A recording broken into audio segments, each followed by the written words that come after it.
Este é o Sol.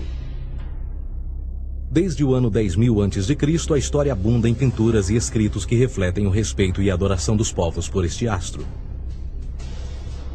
E é simples entender o porquê, com seu aparecimento todas as manhãs, trazendo visão, calor e segurança, salvando-os do frio e da escuridão da noite repleta de predadores. Sem ele, todas as culturas perceberam que não haveriam colheitas nem vida no planeta. Estas realidades fizeram do Sol o astro mais adorado de todos. Todavia, muitos estavam atentos também às estrelas. As estrelas formavam padrões que lhes permitiam reconhecer e antecipar eventos que ocorrem de tempos em tempos, tais como eclipses e luas cheias. Eles catalogaram grupos celestiais daquilo que conhecemos hoje como constelações. Esta é a Cruz do Zodíaco, uma das mais antigas imagens na história da humanidade. Ela representa o trajeto do Sol através das 12 maiores constelações no decorrer de um ano. Ela também representa os 12 meses do ano, as 4 estações, solstícios e equinócios.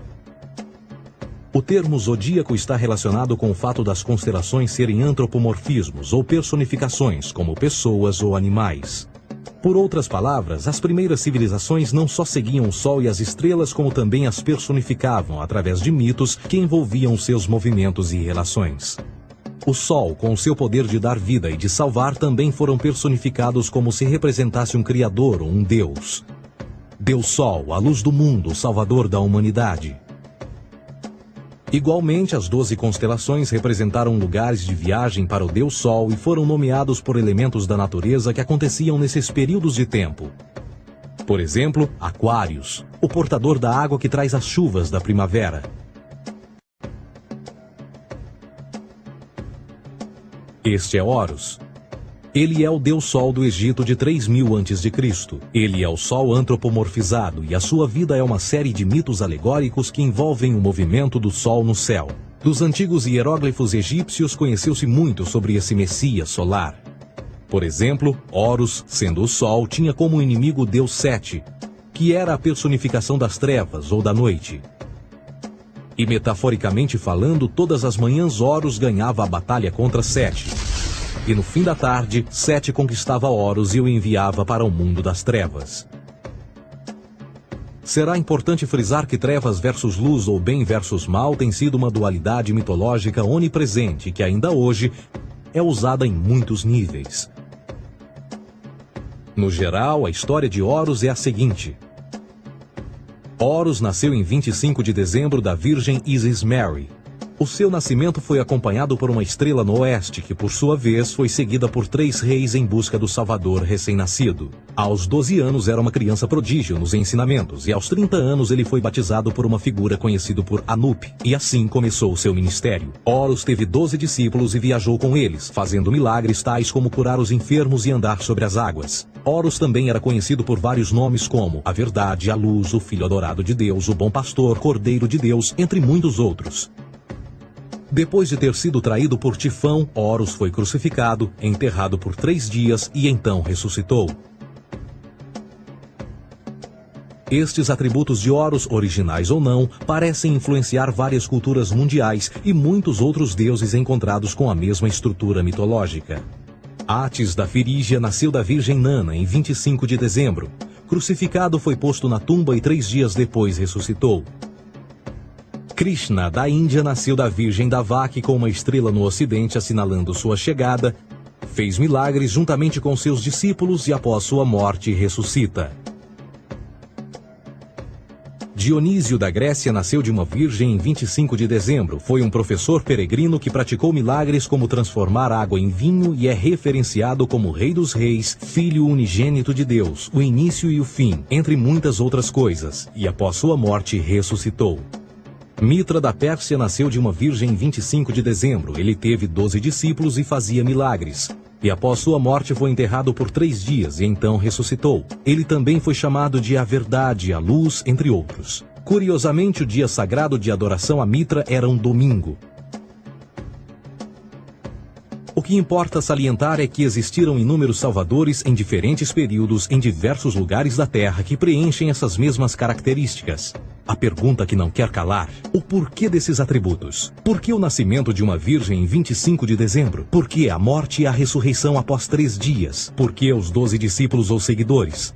Para descobrirmos, vamos examinar o mais recente dos Messias solares. Jesus Cristo nasceu em 25 de dezembro em Belém. Ao nascer foi anunciado por uma estrela no ocidente que seria seguida por 3 reis magos para encontrar e adorar um novo Salvador. Tornou-se pregador aos 12 anos, aos 30 anos foi batizado por João Batista e então iniciou seu ministério. Jesus teve 12 discípulos que viajaram com ele praticando milagres como curar doentes, andar sobre a água, ressuscitar mortos. Ele também é conhecido como Rei dos Reis, o Filho de Deus, a luz do mundo, o início e o fim, o Cordeiro de Deus, entre muitos outros. Depois de ter sido traído por seu discípulo Judas por 30 moedas de prata, ele foi crucificado, posto em uma tumba e após 3 dias ele ressuscitou e ascendeu aos céus.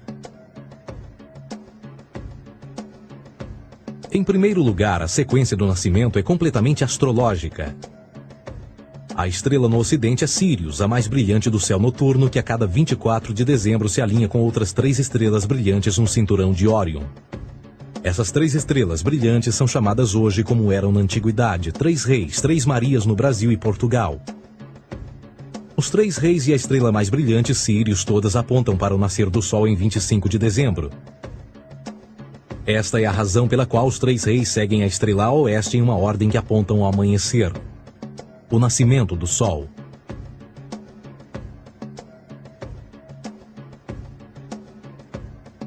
A Virgem Maria é a constelação de Virgo, também conhecida como Virgo, a Virgem. Virgo em latim significa virgem. Virgo também é conhecida como a casa do pão. E a representação de Virgo é uma virgem segurando um feixe de espigas de trigo. Esta casa do pão e o seu símbolo das espigas de trigo representa agosto e setembro, a época das colheitas. Por sua vez, Belém é a tradução ao pé da letra de a casa do pão. Belém também é a referência à constelação de Virgem, um lugar no céu, não na terra. Existe outro fenômeno muito interessante que ocorre em 25 de dezembro, é o solstício de inverno. Do solstício de verão ao solstício de inverno, os dias se tornam mais curtos e frios. Da perspectiva de quem está no hemisfério norte, o sol parece se mover para o sul, ficar menor e mais fraco. O encurtamento dos dias e o fim das colheitas conforme se aproxima o solstício de inverno, simbolizando o processo de morte. Era a morte do sol. Pelo 22º dia de dezembro, o falecimento estava completamente realizado e faz com que atinja seu ponto mais baixo no céu. Aqui algo curioso acontece. O Sol para de se mover por 3 dias. Durante estes 3 dias, o Sol fica pelas redondezas da constelação do Cruzeiro do Sul, ou Alfa Crucis. Depois desse período, em 25 de dezembro, o Sol se move 1 grau, dessa vez para o norte, trazendo perspectiva de dias maiores, mais calor e a primavera. E assim se diz: o Sol morreu na cruz, ficou morto por 3 dias, apenas para ressuscitar ou nascer mais uma vez. Esta é a razão pela qual Jesus e muitos outros deuses solares compartilham da ideia de crucificação, morte por 3 dias e o conceito da ressurreição. É o período de transição do Sol antes de mudar para a direção contrária no hemisfério norte, trazendo a primavera e assim a salvação. Todavia, eles não celebram a ressurreição do Sol até o equinócio da primavera, ou Páscoa. Isto é porque no equinócio da primavera o Sol domina oficialmente o mal, as trevas, assim como o período diurno se torna maior que o noturno. E o revitalizar da vida na primavera emerge. Agora, provavelmente, a analogia mais óbvia de todas neste simbolismo astrológico são os 12 discípulos de Jesus. Eles são simplesmente as 12 constelações do zodíaco com que Jesus, sendo o Sol, viaja. De fato, o número 12 está sempre presente ao longo da Bíblia.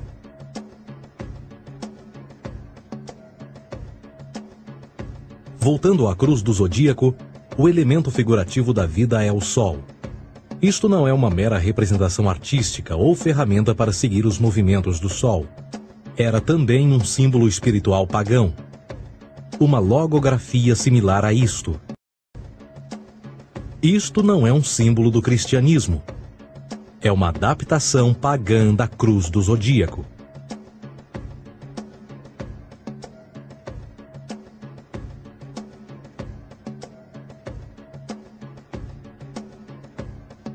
Esta é a razão pela qual Jesus, nas primeiras representações, era sempre mostrado com a sua cabeça na cruz. Jesus é o Sol, Filho de Deus, a luz do mundo. O Salvador a erguer-se, que renascerá, assim como o sol faz todas as manhãs. A glória de Deus que defende contra a força das trevas.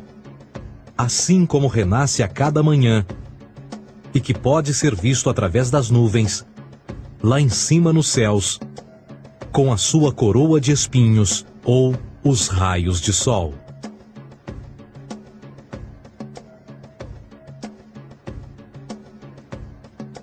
Agora, nas muitas referências astrológicas ou astronômicas na Bíblia, uma das mais importantes tem a ver com o conceito de eras. Através das Escrituras há inúmeras referências a essa era. Para compreender isto, precisamos primeiro estar familiarizados com o fenômeno da precessão dos equinócios. Os antigos egípcios, assim como outras culturas antes deles, reconheceram que aproximadamente de 2150 em 2150 anos, o nascer do Sol durante o equinócio de primavera ocorria num diferente signo do zodíaco. Isto tem a ver com a lenta oscilação angular que a Terra tem quando roda sobre o seu eixo. É chamado de precessão porque as constelações vão para trás, em vez de permanecerem no seu ciclo anual normal. O tempo que demora cada precessão através dos 12 signos é de 25.765 anos. Este ciclo completo é chamado também de Grande Ano, e algumas civilizações ancestrais sabiam disso. Referiam-se a cada ciclo 2.150 anos como Era.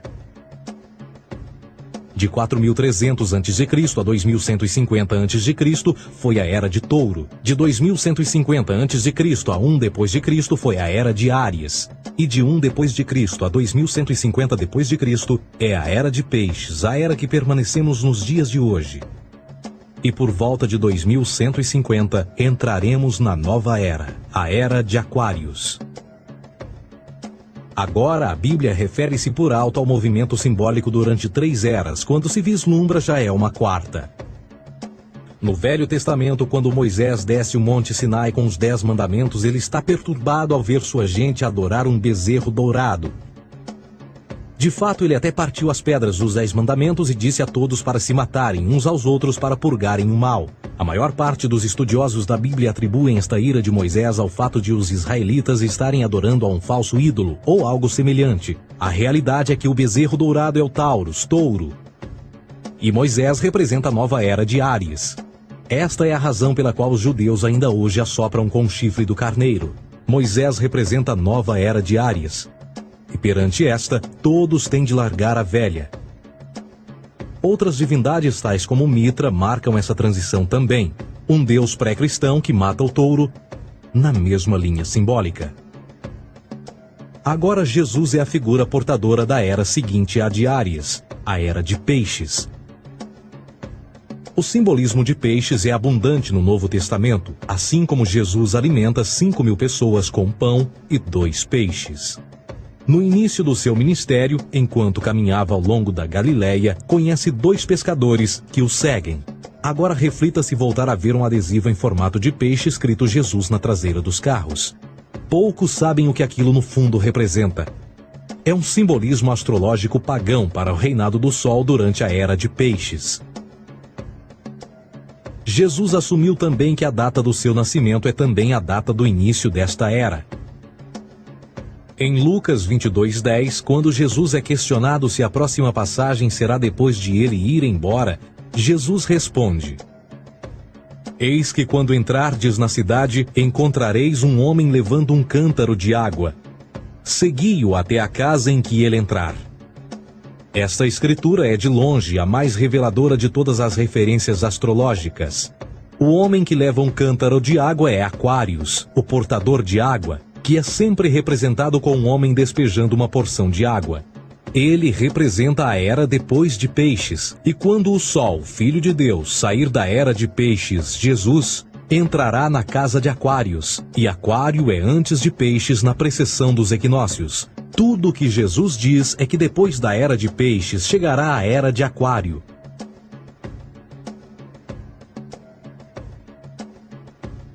Agora todos já ouvimos falar sobre o fim do mundo. Deixando à parte o lado cartunista no livro de Apocalipse, a espinha dorsal nesta ideia surge em Mateus 28:20, onde Jesus diz: Eu estarei convosco até o fim do mundo, dos séculos em português. Contudo, na tradução inglesa da Bíblia, a palavra mundo está mal traduzida. A palavra realmente usada era aion, que significa era. Eu estarei convosco até o fim da era, o que no fundo é verdade. Jesus, como personificação solar de peixes, irá acabar quando o Sol entrar na era de Aquário. Este conceito de fim dos tempos e do fim do mundo é uma má interpretação desta alegoria astrológica. Vamos dizer que aproximadamente 100 milhões de brasileiros acreditam que o fim do mundo está próximo. Além disso, o personagem de Jesus, literalmente e astrologicamente um híbrido, só demonstra o quão plágio do deus Sol Horus do Egito, Jesus é. Por exemplo, inscrito há 3.500 anos atrás, nas paredes do templo de Luxor, no Egito, estão imagens da Enunciação, da Imaculada Concepção, do nascimento e da adoração a Horus. As imagens começam com o anúncio à Virgem Ísis de que ela irá gerar Horus, que Nefe, o Espírito Santo, irá engravidar a Virgem, e depois o parto e a adoração, e que é não mais do que o milagre da concepção de Jesus. Na verdade, as semelhanças entre Horus e Jesus são flagrantes.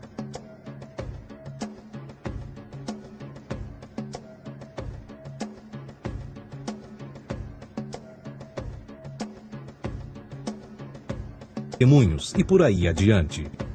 A religião egípcia é, no fundo, a base fundamental para a teologia judaico-cristã. Batismo, vida após a morte, julgamento final, imaculada concepção, ressurreição, crucificação, a arca da aliança, circuncisão, salvadores, comunhão sagrada, dilúvio, Páscoa, Natal, a passagem e muitas outras coisas e atributos são ideias egípcias, nascidas muito antes do cristianismo ou judaísmo. Justin Martyr, um dos primeiros historiadores e defensores cristãos, escreveu: Quando nós, cristãos, dizemos que Jesus Cristo, nosso Mestre, foi produzido sem união sexual, morreu e ressuscitou e ascendeu aos céus, nós não propomos nada de muito diferente do que aqueles que propõem e acreditam tal como nós, nos filhos de Júpiter. Numa escrita diferente, Justin Martyr diz: Ele nasceu de uma virgem. Aceite isto em comum com o que você acredita dos Perseus. É óbvio que Justin e outros cristãos cedo souberam como o cristianismo era semelhante a outras religiões pagãs. Contudo, Justin tinha uma solução. Para além de tudo o que sabemos, o diabo era em quem mandava. O diabo teve a ambição de chegar primeiro que o Cristo e criou essas características para o mundo pagão. Fundamentalist Christianity, fascinating. These people actually believe the world is 12,000 years old. Swear to God.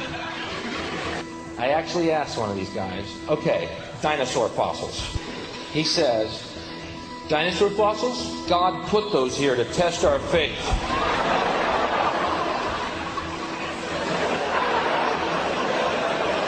I think God put you here to test my faith, dude. A Bíblia não é nada mais do que um híbrido literário astro-teológico, tal como todos os mitos religiosos que os antecederam. De fato, o aspecto da transferência de atributos e umas personagens para as outras é facilmente reconhecida no próprio livro em si. No Antigo Testamento há a história de José. José era um protótipo de Jesus. José nasceu de um milagre, Jesus nasceu de um milagre. José tinha 12 irmãos, Jesus tinha 12 discípulos. José foi vendido por 20 pratas, Jesus foi vendido por 30 pratas. Irmão Judá sugere a venda de José. O discípulo Judas sugere a venda de Jesus. José começa os seus trabalhos aos 30, Jesus começa aos 30 também. Os paralelismos continuam. Além disso, Haverá algum registro não bíblico da existência de mais alguém chamado Jesus, filho de Maria, que viajou com 12 seguidores e curou pessoas? Existiram muitos historiadores que viveram no Mediterrâneo durante esse mesmo período e até mesmo após a presumível morte de Jesus. Quantos desses historiadores fizeram relatos sobre a sua figura? Nenhum. Porém, para sermos justos, não significa que os defensores da existência de Jesus nunca tenham reclamado o contrário. São particularmente 4 referidos como pioneiros sobre a teoria da existência de Jesus: Plínio o Jovem, Suetônio e Tácito. Cada uma das suas máximas consiste apenas em algumas frases em que, na melhor das hipóteses, se refere a Christus ou Cristo, e que na realidade não é um nome, mas sim uma titulação. A 4ª fonte é Joséfo, cujos documentos ficou provado terem sido falsificados séculos atrás e, para infortúnio da humanidade, por muitos ainda visto como verdadeiros. Poderá alguém ter se aproveitado das ideias renascer dos mortos, a ascensão ao reino dos céus e a prática de milagres e que a partir daí tenha começado a surgir nos registros históricos? Não, porque uma vez pesadas as evidências, há grandes probabilidades da figura conhecida como Jesus nunca sequer ter existido.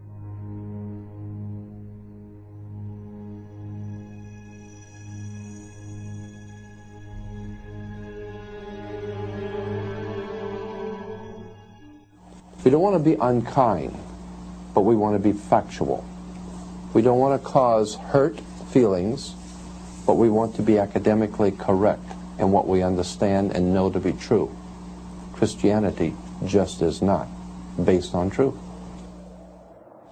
We find that Christianity was in fact nothing more than a Roman story, developed politically. A realidade consiste em que Jesus foi a divindade solar do setor gnosticista cristão e, tal como outros deuses pagãos, era uma figura mítica. Foi sempre o poder político que procurou monopolizar a figura de Jesus para controle social.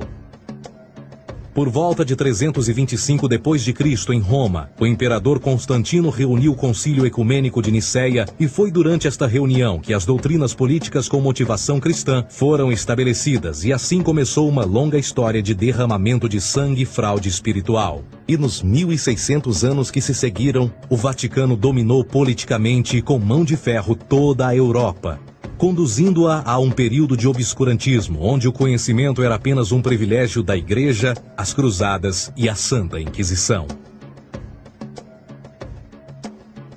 O cristianismo, bem como todas as crenças teístas, são a fraude desta era. Serviu para afastar os seres humanos do seu meio natural e da mesma maneira uns dos outros. Sustenta a submissão cega do ser humano à autoridade. Reduz a responsabilidade humana sob a premissa de que Deus controla tudo e que, por sua vez, os crimes mais terríveis podem ser justificados em nome da perseguição divina. E o mais importante, dá o poder àqueles que sabem a verdade e usam o mito para manipular e controlar sociedades.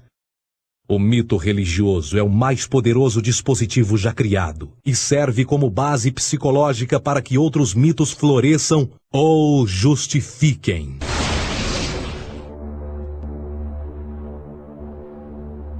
A myth is an idea that, while widely believed, is false. In a deeper sense, in the religious sense, a myth serves as an orienting and mobilizing story for a people. The focus is not on the story's relation to reality, but on its function. A story cannot function unless it is believed to be true in the community or the nation. It is not a matter of debate. If some people have the bad taste to raise the question of the truth of the sacred story,